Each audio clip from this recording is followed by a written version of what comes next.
Welcome to 80 or 80,000. I'm your host, Moses Newsom. And I'm your host, Big Steph Stefano Lewis in the building. Are you living for 80 years, or do you want to take your legacy and your impact well beyond 80,000 years? Let's find out. Today we got a cinematographer, a filmmaker, and a former recording artist right here from Hampton Roads. Let's talk about He began his creative journey in 2000 at Big Walt's Barbershop right here in Hampton. Woo. He co-founded Slow Roll Records with Big Walt and his cousin Ivan. Come on. He collaborated with Urban Flair Music and OVA, the 757 Anthem remix, and he released a total of 7 mixtapes. I love it. He transitioned into film and earned a bachelor's degree at the digital cinematography at Full Sail University. Woo. He directed impactful documentaries such as Dads Matter, Braided Dreams, and Bus Ride.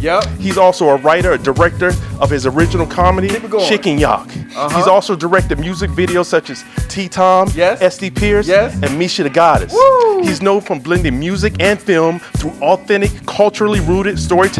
Yes, sir. His projects have been featured in many digital platforms such as Tubi and Amazon. My God. Without further ado, help me give a warm welcome to my man, Leon Lovelace. Let's go. Man, good to have you here, brother. That sounded good. Yes, sir. I almost had to prove me. No doubt, no doubt. How you feeling, man? I feel Welcome. good, man. Glad to be here, man. Welcome to the show, man. Being in the building, man. Listen, Welcome to the show, we're gonna do man. a little quick icebreaker, really Yes, sir. quick. Let's do it. Let's do it. The big news and what everybody's really talking about is how hot it is outside. Woo! You know, this ain't for big people. I think it's hitting us a little harder. Is it hitting the big people a little bit harder? Yeah, that's hell yeah. What's the hottest? Has this been one of the hottest summers that you've experienced in Virginia, or? Yeah, it's been hot. Yeah, it's been really. I see it's been 101. Yeah, 105, 99, things crazy. like that. Yeah, things like that. Don't come out. For real. So, what's your experience as far as like just name a time where when you were younger, because you from Bad News, right? Hampton. You from Hampton. You from Phoebus, okay. What name one of your fondest memories of growing up in Phoebus as a child? Man, going to the center. Really? The community center. Wow. In the summertime. Summertime, free lunch. playing pool with the little wooden circle thing. Oh yeah, No doubt. I remember those. Yes, sir. Yeah, that's why a lot of Phoebus people that know Phoebus, man, it's a good tight knit community, man. Okay. Yeah. But a lot of us come through that community center, you know what I'm saying, as kids. Yeah. Yeah. The one right there in the corner where I love it. Yeah. And that's why they get the 249, because that's the address. Okay. Yeah. It's 249 Chamberlain Avenue. Gotcha. Yeah. Gotcha. I never knew that. That's why Exclusive. everybody say 249, you know what I'm saying? Okay. They think it's some gang shit, but you know, Nah. nah, that's just like people growing up like brotherhood. Brotherhood, yeah. Really? Yeah, I love it. Well, I'm going to start with my first question. Take us back to Big Walt's Barbershop in 2000. How did that space influence your creative spirit and set the tone for your career? Well, it's crazy because at first I won't cutting hair.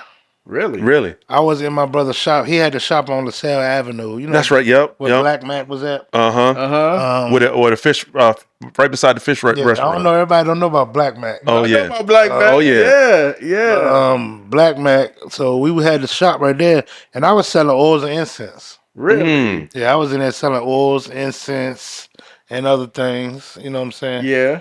So I was, just chilling. Yeah. I used to have my little, doing little side things off the side. Yeah. And stuff. But for the most part, I was there. And one day I was just like, I'm about to move to St. Louis, man. I got another brother live in St. Louis. Okay. And I was like, man, I'm just going to move to St. Louis. I'm tired of being here in Virginia. And my brother was like, man, why don't you try cutting hair? And I said, let's try it. So I started trying to cut hair. Right. You mess up a couple people. Yeah. You don't mess them up to the point they want to fight you. But Right. Once you get somebody that look you in your face after you fuck their haircut up, Yes. you don't want that feeling. You don't want that feeling in the world. We did a synopsis on the radio yesterday, and the synopsis was the worst thing you want to hear from someone that's cutting your hair is "my bad." Yeah, exactly. You don't want to hear that. Or, yeah. Right. Yeah. Yeah, you don't want to hear that. I done seen a barber get a man in the mirror. He look in the mirror and stood up and put his dukes up. Really? That's crazy. He messed his haircut up there. He nigga, and stood up and had his dukes up. I think the biggest thing when you think about haircuts is pushing that hairline back. Yeah. We all want to keep that youth as long as we can, but when you pushing that hairline back, that's almost personal, man. Yeah. You know what I mean? So, Yeah. Wow. But it's funny because one time I worked at Newport News one time. Really? And I had went and worked at my man Chris shop. He was right on 27th and Chestnut. Yamache used to have a shop right next door to him. Yeah. But I noticed that people in Newport News was a little more peculiar about their haircuts. Yeah. You know? Yeah. Oh yeah. They was picky as hell about Really? their haircuts. Yes, God. But it just sharpen your game up. Though, Yeah. you know what I mean? Get you tighter. Yeah, cause they man, what you doing, man? Hold on, man, make sure my line. Yeah. You know what I'm saying? They was serious about their haircuts, boy. Yeah, I remember, man. You know, your brother used to cut my hair. I used to come to his shop, and I used to love coming here because it was always a vibe. It was always positive, and you always had a good experience. You know, stepping in your brother's barbershop, right down by Hampton University.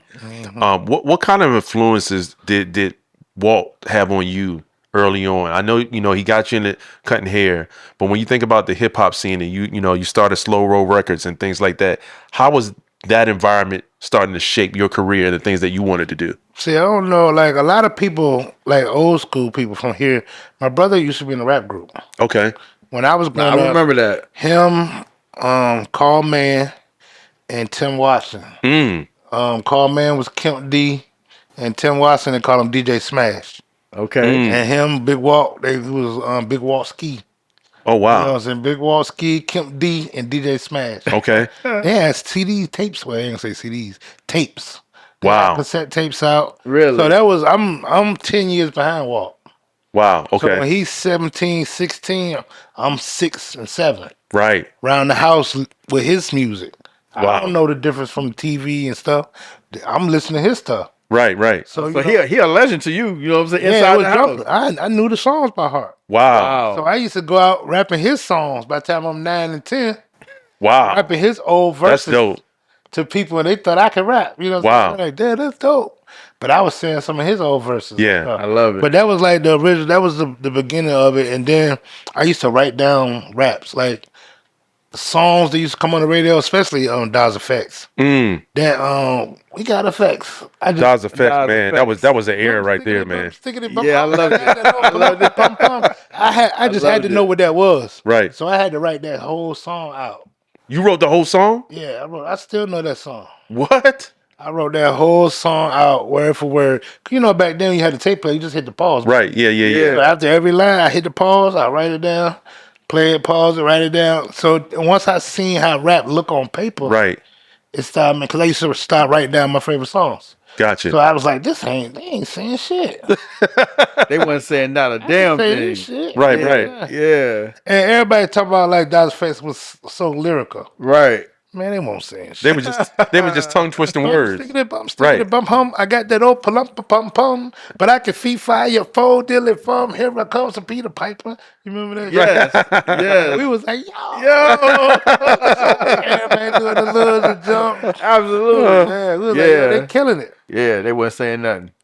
Saying shit. I love it. But once I started seeing how it look on paper, it made me feel like I could do it. You know what I'm saying? So tell me how you transitioned into Slow Roll Records. We know you started that record label. Were you the first artist? What was that transition like? Man, it started. My brother had a when he lived out Buckrow, he had a garage. And Walt always loved music. He loved have his radio all loud. So he done bought all these speakers. It was his man cave. Okay. So he done bought all these speakers and stuff. So we used to go in there and chill. He got the music all loud. So he didn't mess around. His homeboy Thomas Corbin. I don't know if y'all know Thomas. I'm recognizing. Thomas do film and music. Thomas sold him a big old switchboard. Okay. And we never figured out how to hook it up. You know what I'm saying? Really? But it looked good in there. You know what I'm saying? Yeah. So we would start talking about we going to the studio. Right. You know what I'm saying? So then we end up getting some more little equipment and stuff. So we just started writing little songs and just sitting around. And that's when we came up with the We Don't Want to Fight stuff.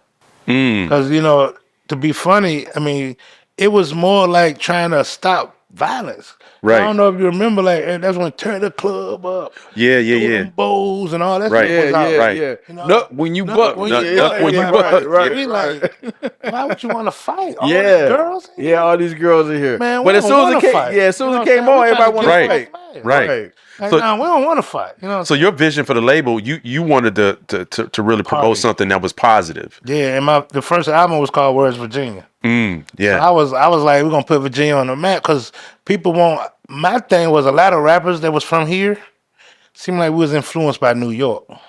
Yeah, true. No doubt. Yep. You know what I'm saying? Yeah. But it's because a lot of people from New York. Right. You know what I'm saying? A lot of people from New York moved here when we was in middle school, high school. I remember that. It was a Yep. big push from New York. It was a especially big New York. push. You know what I'm saying? And they took their rappers and their friends, and a lot of the music sound like that. But when you go places like Portsmouth Mm-hmm. and you looking at Norfolk, they got gold teeth. They look country. Right. You know what I'm saying? Yep. Yep. But this area, I always tell people we don't really have too much culture because it's almost like a melting pot. It's so much colleges and military here. Right. Right. You know what I'm saying? So it's never going. We don't have like our own culture. Yeah. It's so many people from so many places. Yeah. You know what I'm saying? Wow. So it's hard for us to get a grasp on a sound. Now, some people may disagree with you, and they may say 757 culture is Missy Elliott, Timberland, Clips, Neptunes, Knots. But why hasn't it continued? Talk about that. That's true. If that's our sound, what did it morph into? Because that stuff stopped. It didn't continue. So if it was our sound, who picked it up? True. Yeah. True. Because the Memphis sound's still there. Yeah. Duke Deuce, all them, they coming out. Even Gorilla and them, they remixing their old songs and stuff. Right. You got Houston, they kept it going. Who kept it going? Right. And then the Clips, they don't rap like Missy and them. Right. They sound more like New York. You know Yeah. what I'm saying? Yeah. So it's like, and then it's a lot of people here that's really good. You know what I'm saying? I know a lot of rappers have been doing their thing for a long time when they no name, but you wonder like why they ain't make it. Right. Because it's like, why would we come here for something that we already got there? So going back to our own sound. Right. Yeah. The craziest part, the craziest album that identified downtown Newport News, and he gonna hate that I say this, but it's an album that he had to discard and throw away. But Allen Iverson's album, I don't know if you ever heard it. The 40 bars. The 40 bars. I ain't hear the But the whole album is straight Newport news, but it just never flourished. Because the commissioner was like, "Nah, what you doing?" You know what I'm saying? So yeah, but I remember that album right there, song for song, bar for bar, was the closest thing I could attribute to like downtown Newport News. Right. Yeah, but and see, that's the thing. I'm from Hampton. Okay. So Newport News has a sound. Okay. But I was on some old. I always, even though I'm from Phoebus, I always felt like Virginia. I represented Virginia. Right. Like that's why anything. If people know me, I love everything that come from Virginia. Like I stopped fucking with Drake, and I only listen to Drake and then when he started beefing with Pusha T and them. Like I really love VA. That's true support. You know what I'm saying? So Yeah. it's like, we got a boxing dude. Okay, Davis. All right, that's my guy. Right. You know what I'm saying? Yep. So it's like when we got stuff to come out, I try to give them the benefit of the doubt. It's just people like even Magoo. I rock with Magoo. Right. A lot of people hated and joked on Magoo. I rock with Magoo hard too, man. Man, Magoo was just a rapper. He was one of our own. That's how I saw it. Yeah, man. He just had a weird voice. He had weird, but you know what? That was Virginia. Magoo was Virginia. He was Virginia. He was just a regular guy. So as Leon Lovelace, what was your mindset? Because you talked about it a little bit earlier when Where's Virginia came out, and how did the tracks like Hotel Hopping and Get Up on Some resonate with you locally? Hotel Hopping was almost like a lot of the songs when I wasn't a rapper, I thought. You know what I'm saying? So these were stories. And I would have stuff I was doing like Hotel Hopping was on nothing but the Jazz Fest. You know, you remember when Yeah. Jazz Oh, Oh, my yeah. God. We were Oh, just talking man. about that. Yeah, the When we Jazz just Fest. be out there on the block, it just be You a whole block everywhere. party. You Oh, remember my you goodness. go to Yeah. hotels. Yes. You Yep. going to different. You going to this Yes. hotel. You Oh, go to that's that where it hotel. came from. That's Exclusive. the Jazz Fest. Exclusive. And you remember that shit was all night. Yes, long. it was. Yes, it was. Damn near 24 hours for all 4 days. Yes, it was. There Yes, it used to be a was. lady. They used to have a little room for $10. You get in there and drink free all night long. And Wow. like a little, she had a little bar. I mean, a ballroom. Wow. But man, that was hotel hopping. We slept at the La Quinta, Days Inn, Holiday Inn was blazing. Marriott would then sleep and drop. Strawberry Banks with smoke. Red Roof Inn when them hosts came in. I love it. Tim's. You can imagine the feelings on them. It was Tina, Patrice, Tammy, and Kim. You know what I'm saying? So that was just songs like that was just living. Oh my And, God. man, I got so many of my songs when I look back and look at them and just laugh because it come from stuff. Right. Like I would make Experiences. yeah. That's It come dope. from stuff. I made songs from this night. We was partying and such happened. Yeah. You know what I'm saying? I had a song called Bouncing Like a Ball. Like while the girl dancing. Right. You just got your hand on top of her butt, but you're not touching it. But now all the girls do that now. Right. When their homegirls dancing. That's the first Yeah, that's the First thing they do. Yeah. Yep. But you came out with it first. Oh, man. Exclusive. I ain't gonna say I did, but you know. We shot a video for it. Wow. So before social media really hit, right? How did you go viral? The viral before viral. How did you get your name out there? How did you spread the word? How did you get people to understand and know Leon Lovelace? The radio. Okay, talk about They that. ain't respect nothing but the radio at that point. Yeah. If you weren't on the radio, they ain't respect it. Yeah. You know, and after we had did the Slow World record stuff, I don't know if y'all remember they used to, I don't know if it was Jack or Spade, but some DJ used to do the where they'd play people up against each other. Yeah. You could send them your song and you'll go up against somebody. Correct. I remember that. Yep. I don't remember what it was called. Well, they had a day. section. I believe it was a local section on Sundays. I believe Sunday nights around 8. Jack or Spade had that one time. Okay. But I think it might have been same thing, but it was 103. Right. But they would play your song against another local artist. Correct. But we went up there and we won that joint like 3 times in a row with this song called Go. Okay. It was a go. It was and my brother he had did the hook. Okay. You know what I'm saying? Walt did the hook? Yeah, Walt was on the hook. Okay. Yeah, it's on YouTube. You can look it up. Okay. But I was like, I was born to be a Raider like Ron Curry. I was raised by the code of the street, so don't worry. If you know, a lot of people don't know Ron Curry. Yeah. Oh yeah. Absolutely. So, you know what I'm saying? It was a nice upbeat song, like a go, go, go. But the beat was crazy. You know what I'm saying? Right. A dude named D Eagle made the beat. Yeah. But we won that joint like 3-4 times in a row. And we was starting to get little props.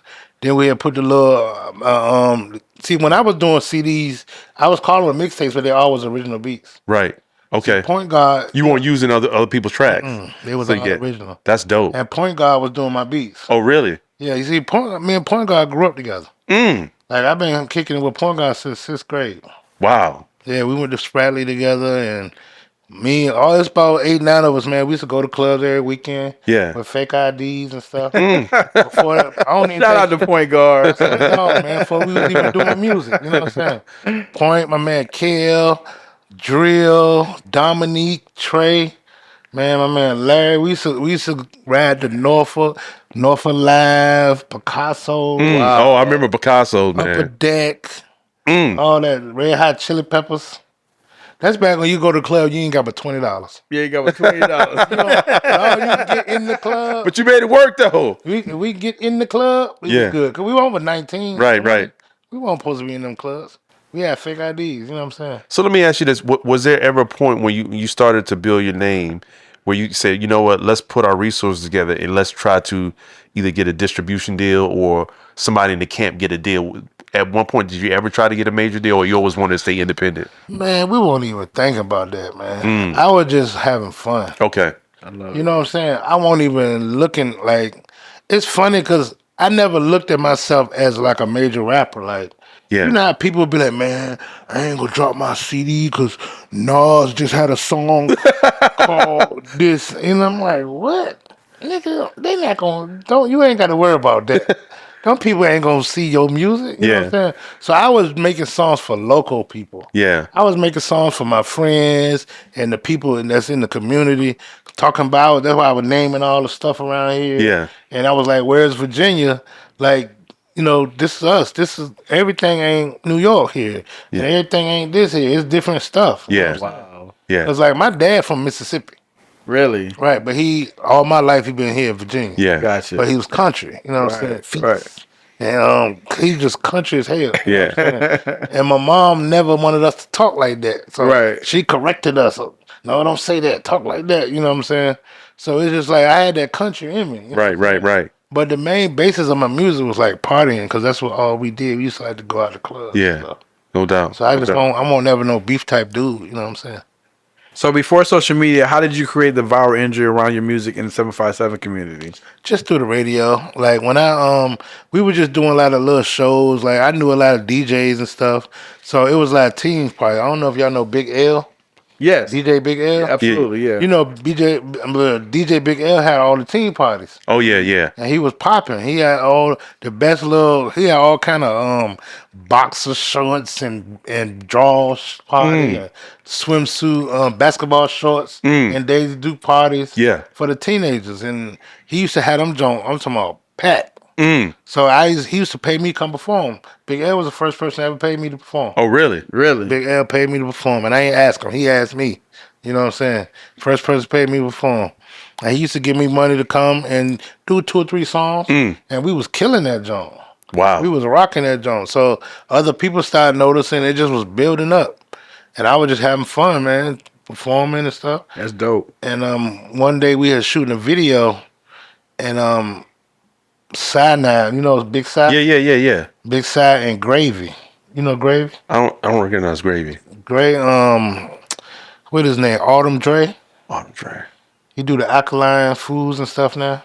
You recognize us? No. You don't know Autumn Dre? Y'all might need to look up Autumn Dre, man. He a deep dude, man. He was with Dr. Selby and everything. Okay. But he was our manager at the time. Okay. Dude named Gravy. Okay. This is before he started doing that. But him and Cy came to the video shoot and like, yo, man, we want to sign you to our label, man. We like what you're doing. I was like, yeah, all right, everybody say that. Right. So I ain't really I ain't think much of it. But I ended up going to them, meeting them at the studio. They had a studio at Build America Drive. I remember because Chauncey Studios over there. Yep. They had man, you ever been in that studio? Chauncey on Black Street? Yeah, I've been in the studio. Man, I walked in there one day. I was like, what the fuck? Yeah, I know. This is like $1 million studio. Yeah, man. Because back in the day when I used to go to the studio, he had his Bentleys and everything pulling up in there, man, just chilling. I'm looking around there like, what? It's crazy, man. Don't like our studio. Yep. That's dope. But we had a little joint. Because Joe Track's over there too. Oh, I didn't know that. Yeah, Joe Track's got a little joint over there. They was on the backside, right? Mm-hmm. Yeah, him and Silk. So we was kind of on the corner, on the little corner. We had a little two-store joint. But I had went and met with them and come to find out OVA, me and OVA went to church together. Growing up. So that's how y'all, okay. Yeah, so it was like, oh, that's your artist. That was his little brother. Yeah. Well, I was like, oh, that's my dog. So I'm like, yeah, we can work, so we can do some stuff. Dope. So we did. I already had to get up on some song. Right. And we was performing that joint at the Monarch over in Old Dominion. You remember the Monarch? Yeah, I remember that. Monarch? Yeah. And Angus Black was hosting it. Ooh. Angus Black was hosting that joint. And I remember when we was about to perform, he used to, we about to do the song of the summer, y'all. I guarantee this going to be the song of the summer. That was before I even had met over yet. And it was to get up on something. It's the same hook, but it was a different beat. Right. But we was performing that joint. I had my little dancers and stuff. Yeah. I had 2 little girls used to come out there twerking and stuff when I performed. Because I figured, man, they want to see a show. They want to put on the whole experience. Yeah, I used to go and see 2 Live Crew and shit like that. I want to have some twerkers and titty might fall out or some shit. You know what I'm saying? I don't want them to sit there. I don't want them to look at me. Right. Keep watching me. Give them something to look at. But, So how did you transition eventually into film? Because recently when I seen that, I was that kind of shocked me. I said, okay, he getting in the film. You went to school for that. I've always done film. My mama, growing up, always had a computer and cameras around the house. Okay. Like we had computers when I was 13, 14 years old. Really? Big old computer. This when you had the big computer with the Apple joint, the big modem, and right. Yeah. You even had the floppy disk at one point. Right. But we always had computers, and I used to always You know, what we used to do back in the day. This was back in 93, 92. You remember when Onyx had came out? Yeah. Yes, And sir. Fab Five, everybody had the bald heads. Uh-huh. Yes, sir. We all cut our heads bald and reenacted the Onyx video. Really? So we shot. I filmed us all lip singing. Each of us had a part. Yeah. You're gonna be Sticky Fingers. You're gonna be Fredro. And we out in the back. It was snowing outside that day, so we shot the video and edited it. That joint was hard. What? But my homeboy, I let him borrow the tape. This nigga then recorded the San Francisco football game over that shit Oh, Oh, man. my God. Gosh. with Ricky Waters. I'm talking about a regular season game too. Man. And so you never recovered. You know who you are. Hell nah. That was hit. That was, man. That nigga. And he did that like 5-6 years later. Wow. It was crazy. Wow. But yeah, we used to always had cameras though. But I always been filming. Like when I used to coach football too. Yeah. So I used to film the games and edit them, put music to them and stuff. And I like the little kids. I had our team was popular, man. Yeah. Them little dudes had got famous around here. Yeah, no doubt. Videos and stuff. You know what I mean? So it's heavily prevalent now. What made you say, you know what? I need to turn this film into something that now I can call my own when it comes to the film industry? Man, I just like I said, I had wrote a movie a while ago. I wrote my movie Chicken Yacht is about 4 years old. Talk about it. I wrote this thing 4 years old. It's a comedy about 4 guys that's trying to come up, and one of their homeboys get locked up for child support. So now we got to raise $1,000 by the end of the week to get them out. Right. Ain't no big money. We realistically, right. Yeah. We got to raise $1,000 to get them out of jail. Yeah. Right. But we ended up getting 2,000. Okay. So a lot of stuff happened. We had extra money, so it's a whole bunch of stuff go. But it's a comedy. But like I said, I wrote it 4 years ago, and I had asked my homeboy, to film it for me. Right. And he was like, "Give me $1,500." But I was like, that's a grip. The Canon only cost $800 though. Right. The one, you know what I'm saying? The one he got. Right. That I seen him from the other job. Yeah. I'm like, damn, he want $1,500 for one movie. But if I buy that Canon for $800, you can keep on with your own you movie. You can keep going on your own. Keep going. Save that money. So I got that Canon and couldn't shoot shit. It don't, it ain't. What happened your first time you tried to use it? I mean, it took me. I probably been. Let me see. Probably about 2018 or 19 was when I bought the camera, especially with my son playing football. So 2023 was when I first got in my class. Mm-hmm. That was the first time I knew how to white balance. Really? I had been filming for 2 or 3 years and never even knew what a white balance. Because that white balance is important depending on how much light you got going on. You got to set your camera. Yeah. And I was like, and that what makes your colors be the right colors. That's right. Really? Yep. And I never knew. And that white balance is no joke. No joke. Yeah, it makes a big difference. Yep. And then like my man Chips, I don't know if you know Chips from No Days Off. Yep. Chips, me and Chips we were starting on a like a In Living Color skit thing. Oh, okay. We're gonna call it Funhouse TV. Okay. And we had did about 5 or 6 little skits. But Chip started doing a lot of stuff. He started getting important. You know what I'm saying? Yeah. So he had so many jobs that was going on. We ain't had time to do that for fun. You have time to put it, Not for fun. Right. You know what I'm saying? Bills had to be paid. You know right. what I'm saying? So I wasn't mad at him. You know what I mean? Yeah. But I was like, man, I need to learn how to do that shit. Yeah. Because I still had the people. So it's just like I wanted to learn how to do it myself. So I always have been doing little filming stuff. And then you know how you thumbing through Facebook one day and that junk pop up. Do you want to go to college? Yes, Do you yes, want to sir. get a degree? Yes, sir. And it hit you right there on in cinematography. I said, that could be me. Right. And you did it. I clicked the button. Yeah. 29 months later, I had a bachelor's degree. Wow. Really? Congratulations. Dope, man. Congratulations to that. Man. Yeah. You saw something and you did it. You just pressed go. Yeah, Absolutely. Man, 45 years old, man. Wow. What a bachelor's. Never too late to get further the It education. still sound funny to me when I say it. You know what I'm saying? Because my mom would have loved that. You know what I'm saying? My mom passed away 10 years ago. Rest in peace. She always was firm on education. Yeah. You know what I mean? Yeah. She would have loved that. Did you already have a high school degree? Yeah. Okay. Went to college, you know what I'm saying? Yeah, but Did a little just college. never finished. Right. Wow. So how's your background in music influence your voice and the style as a filmmaker? I think just being entertainment wise, being able to tell a story, because a lot of my music was about stories or turning things and then turning stuff and making it sound cool. Right. Really. You know what I'm saying? You can have an incident, it could be something simple, but I learned how to make it sound cool. You know what I'm saying? Or interesting. Because like I make a song about a girl I went and seen some way and something could have happened. It was normal. Yeah. But I could make it and turn it into the song and make it funny or cool. Yeah. You know what I'm saying? And once you learn how to make things cool and you see your audience is feeling it. It's gravitating towards it. Yeah. You start to feel like you start knowing what buttons to turn and stuff.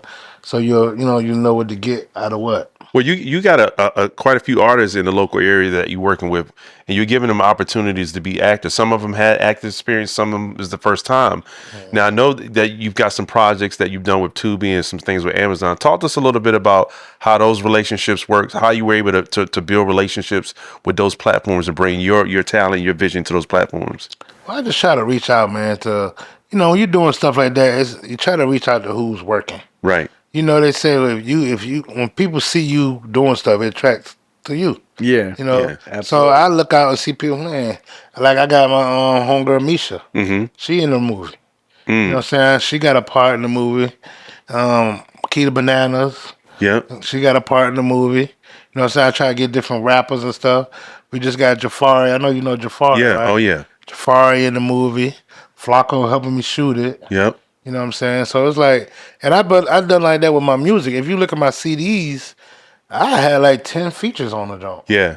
Give everybody opportunity. Right. Yeah. And I thought my thing was I tried to get people who I thought was better than me. Yeah. You know what I'm saying? Yep. If I ain't think you was better than me, I ain't gonna mess with you. Right. You know what I'm saying? Dope. That's dope. There ain't no need. Most people do the opposite. But yeah. Wow. Cause I knew I want a pure rapper. I want no battle rap. I hate battle rap. I never battle rap. Never. You can't stand in the room saying with Eminem. I just can't have you just standing here just talking shit to me. Oh yeah. You know what I'm saying? I don't get that. That's a craft in itself right there. You got to squabble when it comes to that. Walk off like, oh yeah, that was dope. You know. What I'm talking about my mom. You talking about your mom and oh yeah, I understand what you're saying. Calling me fat, all this shit. Yeah, that's crazy. Yeah, man. That's crazy work. But let's switch gears a little bit. I've known your brother for a long time. He cut my hair, spent time with him, and we all got the news when he passed away, and it was like a nuclear bomb that hit 757. He was the fabric of 757 in the culture. How did his passing impact you? If you could speak on that. It was a shock, man. I don't talk about it a lot, man, but he wasn't supposed to go. He passed away. I know a lot of people thought he was sick, or it's because of his weight and stuff like that. Right. But the Hampton Center had a malpractice. Okay. And he had a trachea in his throat. You know what I'm saying? He was going through some things, and they had to put a trachea in his throat, and it came out, and they couldn't get it back in. Wow. But his wife and the family didn't want to sue. So we had to respect it, you know what I'm saying? I know it was troubling on everybody, so I had to respect it as that was his wife, you know what I'm saying? And the kids, everybody was just it was such a shock to everybody, you know what I'm saying? Because my father had just died 30 days before that. Oh man, you know what I'm saying? Walt took that really hard, you know what I'm saying? And I think that had tore him down a little bit. Our mother had just passed 10 months before that. Wow. Like, I had 3 deaths within 10 months. Wow. You know what I'm saying? So I was numb at that point. Yeah. You know what I'm saying? How did you, because when you have such a traumatic experience that happens, especially if I've been in the same situation. At one point when I was in high school, I had 5 family members pass away within 6 months. And it was so bad that I literally thought I was going to be next. Yeah. How did you deal with that from a healing standpoint? Did you have to get therapy? Did you even know anything about therapy at that point? It's weird, man. I kind of hid in sports. Okay. Like, I just dug deep into like watching sports games and just becoming obsessed with the players and the draft. And then that's like even today, man. Just try to keep busy, man. Yeah. You don't want dead time because you don't want to sit down and reflect on stuff. Right. You know what I'm saying? Yeah. So I kind of fill my time up with so much activities where you don't think about it. I don't know if that's good or bad. You know what I'm saying? Yeah. But I'm kind of from the old school, man. Yeah. So like the whole mental health thing, I look at it differently. Okay. In what way? Well, I'm the type that if I don't experience it, I'll listen to your story. But it seemed like it'd be other things. You know what I'm saying? It's everything, to me, everything has a cause and effect. Okay. So it seemed like they say they're going through this and that, but you ain't talking about when when this happened and your mom was doing this to you, or, a lot of things, it's different effects have causes. I can't talk about everything. Right. Sometimes with different, people who have different sexual preferences. Mm-hmm. You know what I'm saying? When you get to know them, you hear about things that happened in childhood and stuff like that. Right. So it's like, it's traumatic and like, why we like that? But, a lot of times I just try to like block it out. Yeah.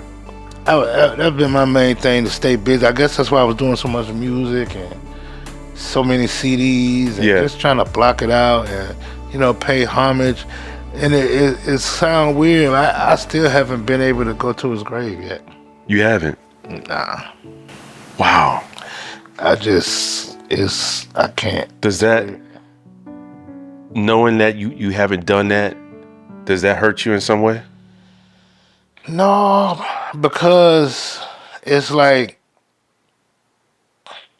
to me, it's like, I'm not very a religious person. Okay. So I don't believe in like nobody's in heaven. You know what I mean? Okay. I don't feel like they in heaven. You know what I'm saying? Okay. So it's like I just try to cherish the memories.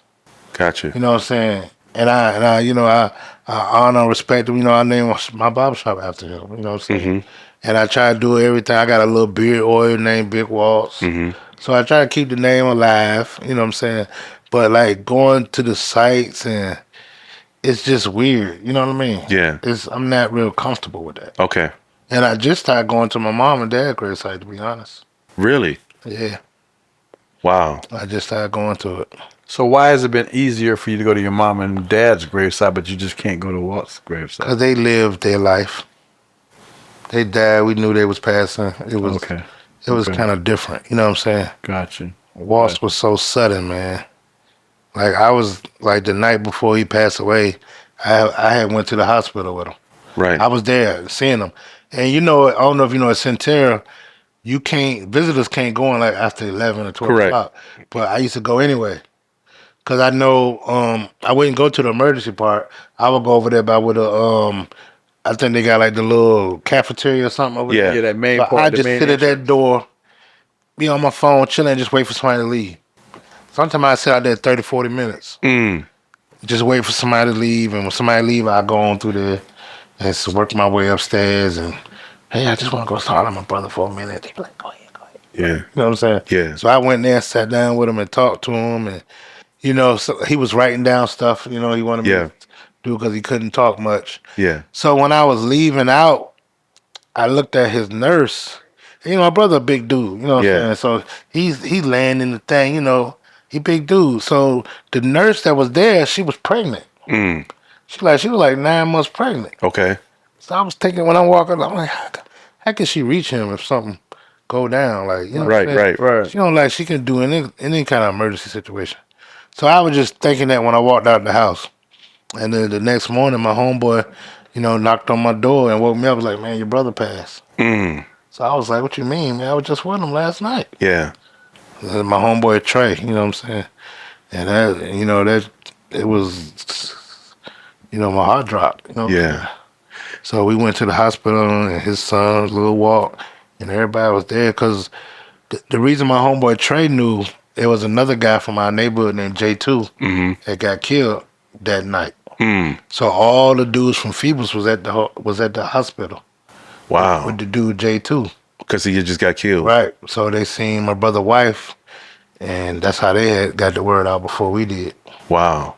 Yeah. Have you, all these years, it's been quite a while since that happened. Is this the first time that you had a chance to really sit down and talk about it? Yeah. Yeah. Okay. Because people, people ask questions, and I'll be like, man, I haven't even asked these questions. Yeah. You asking me shit, I ain't even asking people. You know Right, what I'm saying? right. So I try to avoid, a lot of stuff. And, everybody love Walt. And, Walt loved people, man. Yeah. That was his thing, man. And Yeah. he could sit down and talk to you and really care what you talking about. Yeah.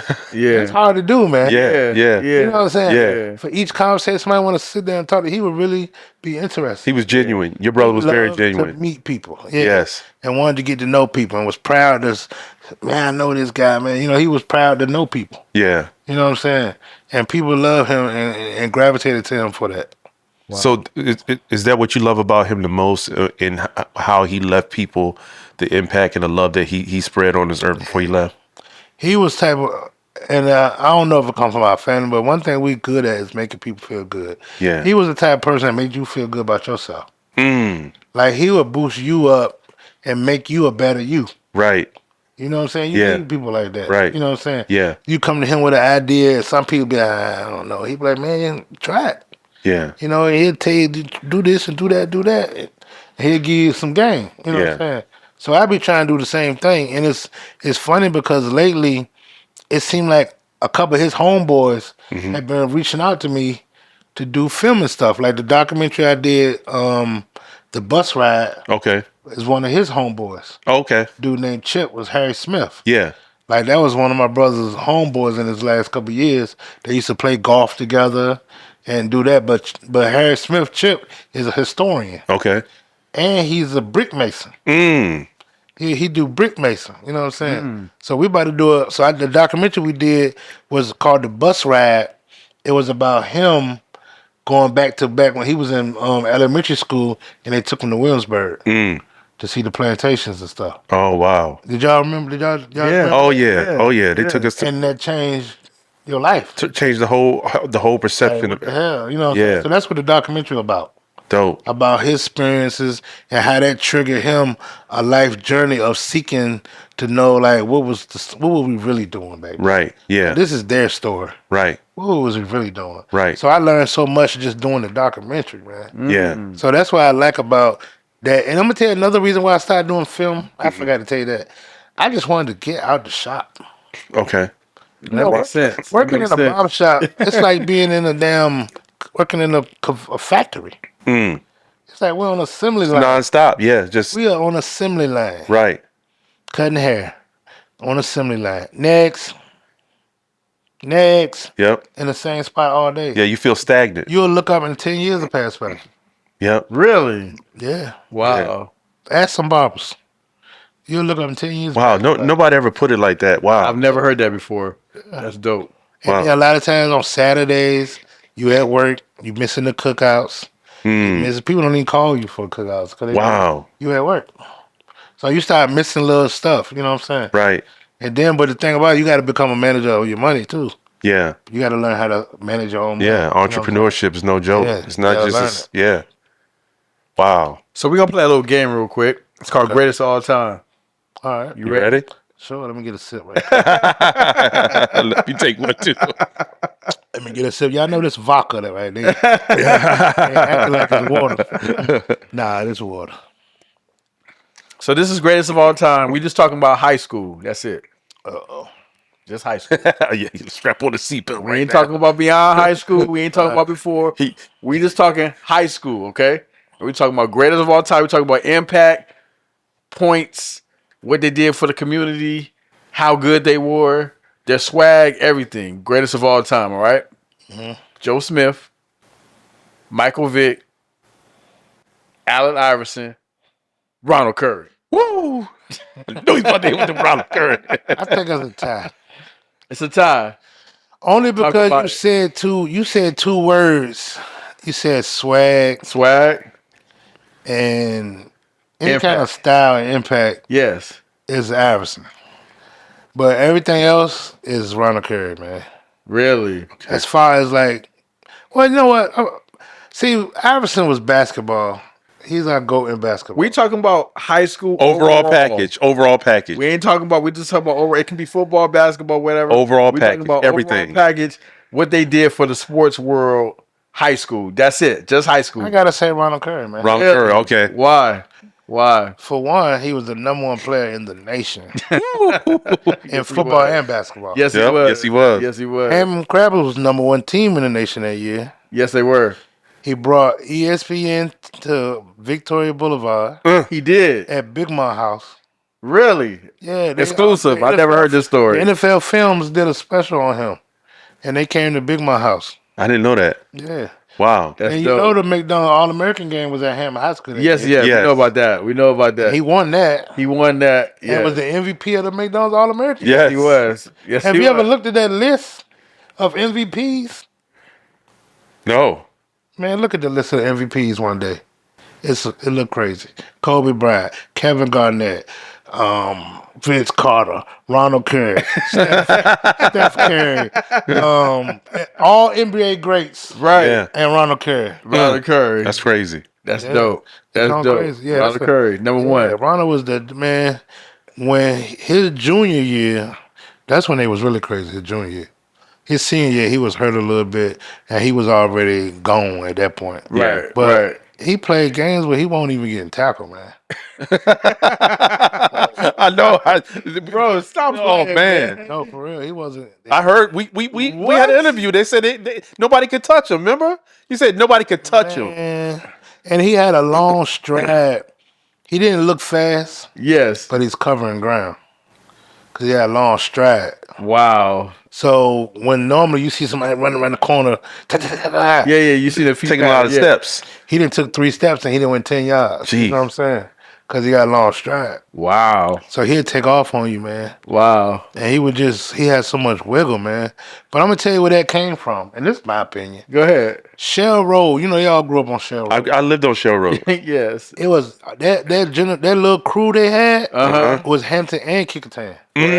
Right. Hampton and Kickertown went to the state championship that year. Yeah. Right. Kickertown lost, but it was still close. Right. But they used to play at Armstrong Elementary School. I went to Armstrong Elementary. Okay. Man, and you remember back then, we used to play Killer Man. You know what Killer Man is, about right? No, I'm when you throw the ball up in the air, people call it different stuff, and whoever catches just got to go. Okay. Right. So it might be you against 30 people. Okay. So you just throw the ball up in the air, whoever catch it, you got to go and score a touchdown, and then you got to come back and score. And if you just keep going back and forth, you just keep the ball. Right. Oh, okay. But that's how people used to get skills. You going against 30 people. Jeez. I love it. You know what I'm saying? Yeah. So imagine you going back and forth against 30 people. Right. Man. And you get a punt. It ain't but 11 of them. Right. Oh, man. That's a piece of cake. 5 of them is slow. You ain't got but 7 people. You know what I'm saying? 6 people to juke. And you the evolution of Ronald Curry, y'all. Y'all heard it first here at 80,000. So when he catch a punt, man, he looking like, man, ain't but 3 of y'all. I'm out of here. I'm gone. I'm gone. And Armstrong, man, everybody, we used to play on. Because one time, all my boys, because I used to hang with them like that. Because like I said, I went to church with Ronald Curry. Yeah. I don't know if nobody knew that. I didn't know that. We went to Bethlehem Missionary Baptist Church. See, I was raised in church, man. Really? And that's what probably saved me from a lot of trouble. But I still got a little older and went, sold a little drugs and did a little stuff. But I was rooted in the church. Right. Yeah. And it kind of helped me because at the time, you always felt like somebody was watching you. Right. Yeah. You know what I'm saying? So I had to, when I did start trying to do a little son of drugs and stuff, I had to try to duck my parents, the police, and everything. I was ducking my parents more than damn police. It was a village. It was a village. Right. But we all went to church together. Muffin, Ronald Curry, my man Kenny Crawford. Really? We all went to church together. And like that sense, they used to call him Stinker. His name, all his friends call him Stinker. Who's called? Ronald Curry. He's called him Stinker. That's his nickname. Okay. All his homeboys call him Stinker. Exclusive. I never heard this either. Okay. Excuse me, Ron, for telling me. But that's what they call him. You know what I'm saying? Wow. But he always been good, man, since he was about 7, man, like 19 years old. Yeah. That's dope. Just like Iverson. We played against him at when he played for Aberdeen. Right. He was always a star, man. Always. 10 years old. I even, they got the documentary come out that was on Showtime. Yeah. They showed me for like 3 steps in slow motion. Wow. My whole body. I was 10 years old. Really? Wow. I was about to tackle him. They showed me run. I rewind that shit about 40 times. You know what I'm saying? And everybody from that team, when the documentary came out, we all calling each other. Really? Cause they show about 3-4 plays from that joint. We played for the Phoebus Panthers. Wow. Dope. But he was nice, man. He ran through everybody, man. He was running punts back and kickoffs back then. That's dope. That's dope. All right, greatest of all time. We're gonna switch it a little bit. It's Ronald Curry as far as that's concerned. Ronald Curry. Okay. But don't shout out to Joe Smith too, though. Okay. Shout out Joe Smith. But look, I'm gonna tell y'all something that y'all probably don't know. Okay, tell us. Summer League, Allen Iverson shut down Joe Smith. Really? Joe Smith, Murray came over. He played for Murray. Yeah, he played for Murray. They played Bethel, and Iverson got mad, and he said, "I'm gonna check Joe Smith." And really? He checked Joe Smith and shut him down. What? And Bethel beat them. Wow. Yep. Well, I remember because we talked about the standalone game where he lost to Allen Iverson. I think it was like they lost by like 2 or 3 points. What, Murray? Murray. Yeah. Yep. That might have been the one. Yep. That was. They said that was like a heated game. It was heated. Wow. Yeah. Dope. Wow. All right. Second greatest of all time. Was nice. And this is overall impact, what they mean to the culture, everything. All right. You ready? Let's go. All right. Greatest of all time. Cinnabon and Coliseum Mall. Oh man, you took it way back. Black Mac. Chickasee. Greatest of all time. I love that one. Chickasee. That's right. That's right. Why? For one, it's original. Mm. You can't go nowhere else. They be trying in the world. They try to do Feather and Fin across the water. Right. Yeah. That ain't Chickasee. That ain't. It's only 2. It used to be 3, but there's only 2 Chickasees. Yes, it is. And you ain't gonna be able to. Ain't nowhere you can go and gonna have to wait in the line 30 minutes and don't mind. Get your food. You know what I'm saying? That was the Chick-fil-A before Chick-fil-A. You gonna have to wait in your line at Chickasee. That's right. Absolutely. They ain't that patient too. Ain't nobody mad. Wow. Dope. Wow. Okay. Greatest of all time. Phoebus, Downtown Newport News, or Shell Road. Woo. Greatest of all time. Is that a joke?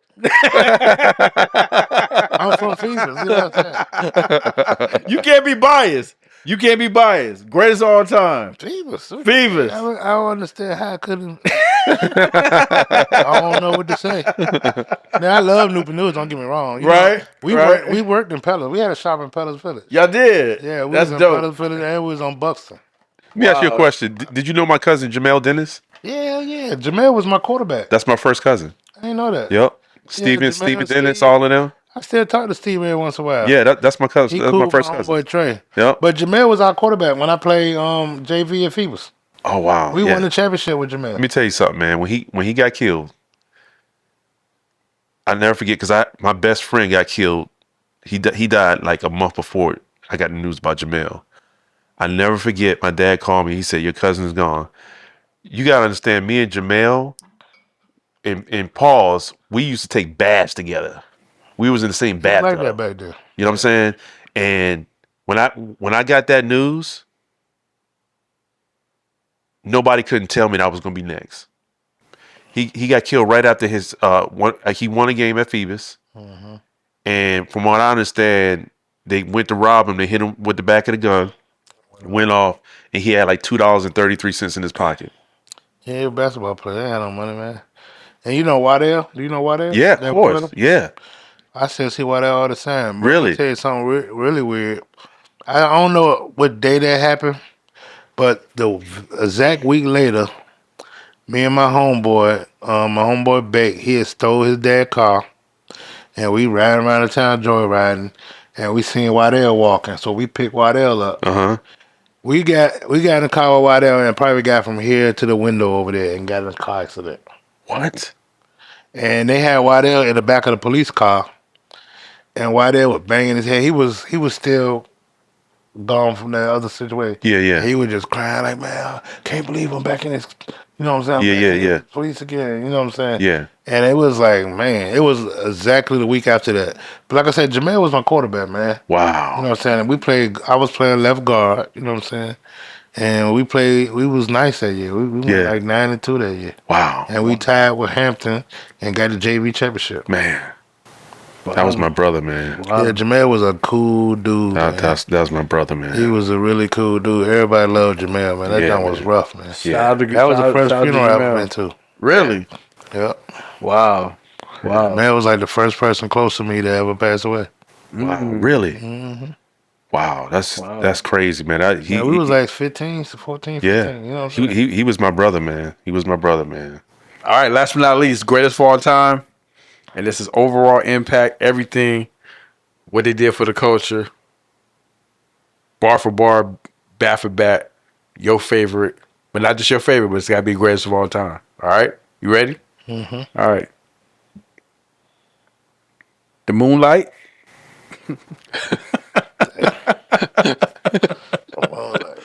Paradise. The Dewdrop. Greatest of all time. I gotta say the Moonlight, man. The Moonlight. Okay. Why? Overtown, right? Why? Yeah. Overtown. Yeah. Overtown. Why? You know, when you used to go over there, man, it seemed like you was in the city somewhere. You know what I'm saying? Really? You got to park on the street. She got a little, somewhat big buildings and stuff. But it was like hood over there. Yeah. It was real hood. Super. It had alleyways. Mm-hmm. Like, we weren't used to that shit. We was going over there. But like I said, I was young, man. We had fake IDs, man. So we was going all that stuff. So while we was still in high school. Yeah. Wow. I mean, we was planning for all the clubs we was going in was still high school, man. Really? Wow. And I graduated at 17. Yeah. So, you know, we was young, man. Wow. In the clubs. Wow. Acting like we was young. All we wanted to go dance with the girls. Yeah, have a good We time. didn't want no alcohol, none of that. We had no money. To have a good time. Yeah, we just want to go down there and dance with the girls. Yeah. All I needed was $20 from my dad. Like, yeah, I need $20. Well, one of the most impactful questions is going to be our 80 or 80,000 question. Yeah. I want you to ask that, and then I'll go on with my final thoughts. All right. So, you know, one of the things I want to understand from you, are you living for the moment, just 80 years on earth, just living day by day? Or what matters to you the most is what people think about you from 80,000 years from now? Impact, how you love people, how you help people, how you educated people, the support you gave people. What matters to you the most, 80 years on earth or 80,000 and beyond? 80,000. There we go. I like the way y'all do that too, man. Appreciate it, man. Why? When I first seen it, I was like, damn, that's deep. You know what I'm saying? 80 or 80,000. And a lot of people don't realize that a legacy can go that long. Absolutely. Yeah, I mean, look at it. It's plenty of them out there. Yeah. But yeah, I always try to help other people, man. Even like my son, you know, so I got a 14-year-old son. Yeah. And I got a daughter that's 19. Okay. Really? Yeah. My daughter just finished her freshman year at Morgan State. Congratulations. What? Woo, bro. Yeah, Malaysia Brantley. There you go. Wow. Shout out Malaysia. Shout out. Shout out. And my son, Blake Brantley, he's 14. Shout out Blake. So Keep doing your thing, brother. He'll be going to Phoebus High School this year. You know Really? Dope. Yeah. Really? So, but I try to get him into the film. Yeah. You know, and he like, Dad, you know. Yeah. But I'm like, boy, you got all this equipment. You know what I'm saying? Yeah, Right, you might right. as well learn it. You're going to have little homeboys that want to shoot movies. Right, exactly. Videos. Yep. You can get, that's how you get your little money. Yep. So he like, I don't know, Dad. So, but you know how at school, they got the academies and stuff now. Yeah. So Phoebus got a film academy. Yeah. I just signed him up. There you go. I just signed him up. He don't even know yet. Mm. But I signed him up for it. You know what I'm saying? And I'm the type of person that just get the skill. And figure out what you want to do with it later. There you go. Go and learn it, and then later you'll figure out what you want to Have do. some options for yourself. Yeah, you'll have it, you know what I'm saying, in your bag. If you need it, great. If you don't, you got the skill. And see, another thing we about to do a, I don't know if I want to say it. Talk about it. Talk about it. You know, people on the bike and stuff. But we about to do a. But remember, let me pause you on that. Yes, people like to bite your stuff, but guess what? Nobody can do it like you because they're not you. Right, you're right about that. You know what I mean? So don't worry about that. But we about to do a like a little beginners barber school Okay. for like teenagers and stuff. it's a lot of kids and parents been coming to me lately saying their kids want to cut hair. Okay. You know, the barber game is coming back. Okay. I don't know if you know it's on Instagram. And I see the styles. A lot of stuff. People is getting excited about cutting hair again. Yeah. Right. So, you know, a lot of kids and teenagers be asking me like, man, we show me how to cut hair. So it's like we right now we in the mix of putting together like a little basics. Well, we're gonna give them their own equipment and, you know, teach them the basics. That's dope. We're gonna get a couple of volunteers, let them cut a couple of heads or something, and just pretty much give them the basics. Yeah. You leave out of here knowing how to cut a ball fade, and you'll have all the equipment you want. Yeah. You ain't old enough to work in the barber shop yet. Right. But you can cut hair at home and make you some money. Right. Right. You know what I'm saying? My brother, when I was coming up, man, my brother had our basement was a barber shop. Mm. And I'm talking about, my mama used to be mad, could be hair all over the clothes. She trying to wash clothes. I understand that. He got 10 people in the backyard. He had to make chairs in the backyard because there's 10 people sitting out there Waiting to get cut. waiting to get haircuts. Yeah. And this one, he ain't but 16, 17 years old. Making money. Yeah. Yeah. So I'm talking about like he was cutting everybody in the whole neighborhood haircuts. Wow. With designs and way better than all the barbers. You know what I mean? Wow. And he been doing that forever. So it's like I never had bad haircuts. Yeah. I always growing up. Yeah, yeah. Even as my senior year at Phoebus High School, I got best hair. Really? Wow. They made it up. It won't even a They category. created a lane for you on that. They created a lane. Wow. It was called best hair. And because I always had the best fades and stuff. Really? Yeah, I got best hair my senior year. Wow. And my home point guard still joke me to this day about it. Best hair. You know what I'm saying? He got every time I get my hair rebraid or something, of course, you got best hair. You know what I'm saying? That's dope. Yeah. That's dope. Well, let me give you my final thoughts. Close to the end of the video, or midway through the interview, we mentioned heaven. Right. And you talked about how you really didn't believe people went to heaven and you weren't really all that religious. Close to the end, you talked about how you grew up in church. Right. And you know, you went to church with Ronald Curry and these different people, and you talked about a car crash, and you know, you survived that, and you talked about how just growing up, different situations happen, and you made it through. You talked about your kids, you talked about your children, you talked about your daughter graduating. My final thoughts are, a lot of times we go through life and circumstances in life, and we go through a tough situation where we might lose a loved one, like you lost Walt, like you lost your cousin. And man, it's hard to believe sometimes. It's hard to have the faith because you just don't understand why things happen the way they do. And I think that's what God designed it to be. Many times in our lives, we go through things so that we can have that sense of unbelief, only so that God can do something miraculous in your life, or something exceptionally good, like you graduating from film school, to change the narrative about anything that you disbelieve. So I encourage you, brother, to know that there is a heaven, there is a God, and anytime you have any doubt or any disbelief because of some of your circumstances, I want you to always go back to the roots when you grew up in church, when you sit in the back of that church,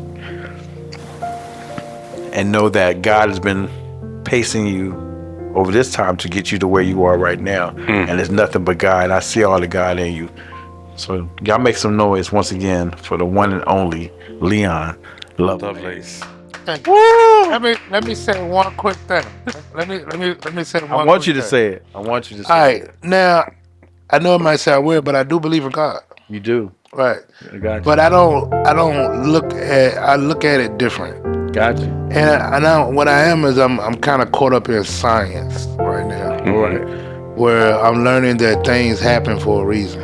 And it, like I was saying earlier, cause and effects. Yes, Right. sir. You know what I'm saying? I know that, like for instance, my father passed away. My mother had passed away 10 months before him. Right. He was on dialysis. He had diabetes. He had his leg amputated. So his quality of life wasn't so good. His wife gone.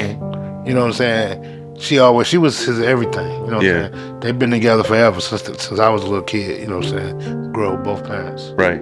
So he called us all in, me, Walt, and my oldest brother, LD, that live in St. Louis, and he was down here visiting. He called us all in the room, and he was like, I had enough. He was like, I'm telling the people, don't put me on the dialysis no more. Okay. I'm ready to go. You ready to go? You know what I'm saying? So that was like he made that decision. That wasn't it was him. It was his cause and effect. Stop the medicine. Right. Once you stop the medicine, once you stop the medical, the process, I die. Right. So I watched them give him morphine. So he won't have no pain. You know what I'm saying? And he eventually passed away. Right. Right. And I was there for that. I was there them 2 or 3 weeks. You know what I'm saying? It took him about a week.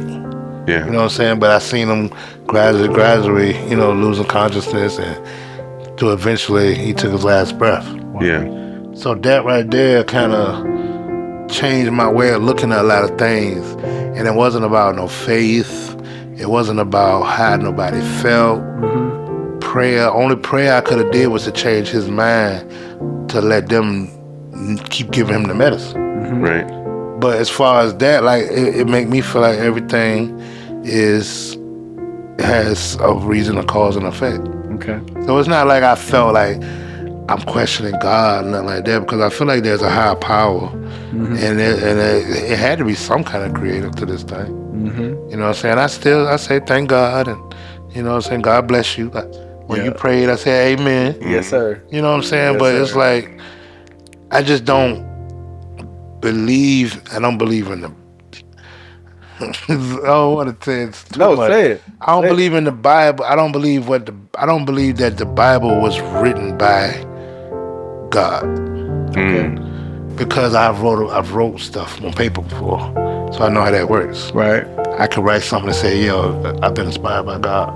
Right. And who's the challenge me? Right. Who can say that that's not true? Right. So I feel like, and I've done a little research and, like I said, history, and I've been studying a lot of history. So we found out about the Council of Nicaea. Right. You familiar with that? No, but go ahead. Council of Nicaea? Go ahead. So this is supposed to be the council, the group that Constantine, which was the king of Europe at the time, put together and said, we're going to take all these books and all these scrolls that we found, and we're going to make this thing called the Bible. And we're going to give it to the people because we need we need more order, and we need one religion for all the people. And within that religion, we're going to give them rules, and we're going to call that the way of life. Don't kill, don't steal, don't do this, don't do that. Right. But we doing all this stuff to you.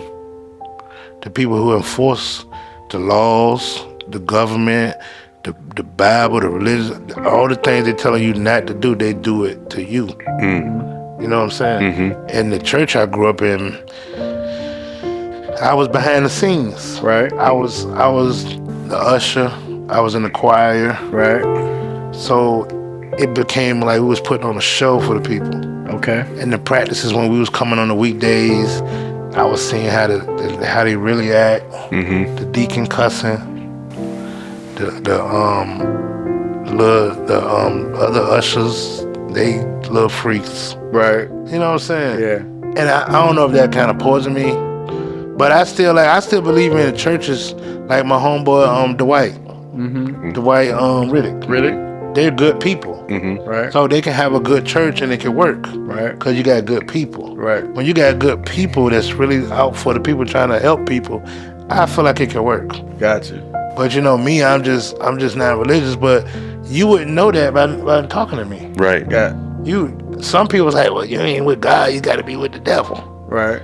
But you don't feel that you don't get no vibe of that. No, not at all. No, not at all. Nothing like that. Not at all. No. You know what I'm saying? So it's like, like how can like sometimes when I be at the barbershop, I hate to talk to some of the older women about this, right? Because they're gonna judge you. Yeah. But I had a conversation. I said, just think about what you think of me and what you've been seeing of me this last 4 or 5 years, and it's all love. Yes, sir. You know what I'm saying? Because I feel like you treat somebody how they treat you. You know what I'm saying? But as far as like having a religion, and because religion is religious and it just means reputation. Yeah. Something that you do on a day-to-day basis. Right. I think that it was all given from my research. And it could be wrong. Right. I could be totally wrong. Right.